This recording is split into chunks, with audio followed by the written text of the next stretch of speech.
गुजरात के वडोदरा में देव दिवाली के पावन अवसर पर भगवान नरसिंह जी की 228वीं शोभा यात्रा का भव्य आयोजन किया गया।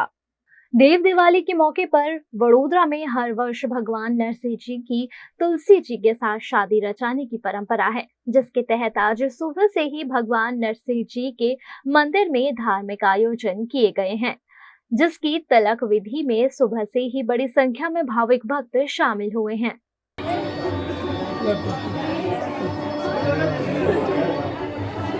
भगवान नरसिंह जी की पाल को खूबसूरत रूप से सजा दिया गया है। आज सुबह से ही मंदिर में भगवान की तिलक विधि जारी है और शाम 5 बजे भगवान की शोभा यात्रा का भव्य आयोजन किया गया है। आज रोज कार्तक सुद पूनम એટલે કે આખા વર્ષમાં આવતી એક જ એવી પૂનમ જ્યારે તુલસીવાડીમાં 3 ઠાકોરજી બિરાજતા હતા, તેમાંથી એક બ્રાહ્મણને આપ્યા હતા, એક વૈષ્ણવને આપ્યા હતા અને ત્રીજા જે હતા તે તુલસીવાડી હતા।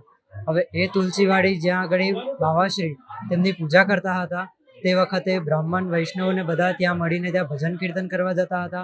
તે ભજન કીર્તન કરતા કરતા તેમને તબિયત વધારે બગડી ત્યારે તેમને એવું ભગવાને પ્રભાવ આપ્યો કે ભાઈ તમે એક બ્રાહ્મણની ત્યાં આપો મને અને એક વૈષ્ણવની ત્યાં મારી સેવા કરવા પધરાવ્યો।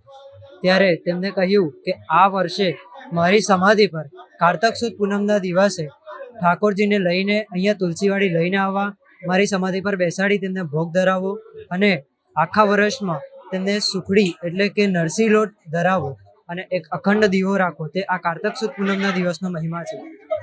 भगवान नरसिंह जी की बारात के लिए पालकी को सुंदर रूप से सजा दिया गया है।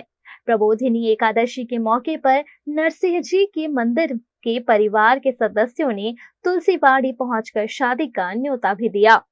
नरसिंह जी भगवान की यह शोभा यात्रा एमजी रोड मांडवी से निकलकर चापानेर दरवाजा, अडानिया पुल 4 रास्ता, फतेहपुरा 4 रास्ता, कुम्हारवाड़ा नाका, मंगलेश्वर झापा और तुलसीवाड़ी होते हुए तुलसी मंदिर तक पहुंचेगी और रात 11 बजे भगवान नरसिंह जी की तुलसी माता के साथ शादी रचाई जाएगी।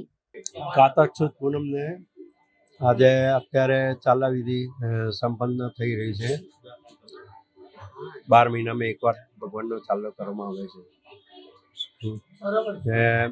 सांजे 4 वाग्या सुधी चाला विधि चाले छे। त्यारबाद ठाकोरजी ने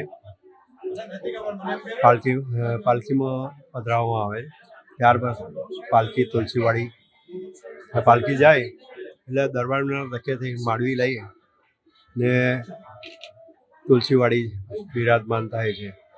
રાત્રે 11 વાગે તુલસીવાડી બિરાજમાન થાય, 4 વાગે તુલસી વિવાહ થાય। તુલસીવાડીથી કાર્ય સંપન્ન થઈ જાય ત્યાર પછી પાલકી પાછી વળતા માડવી 5 વાગે આવે। સવારે 7 સાડા 7 મંદિરે પાલકી બિરાજમાન પાછી થાય છે।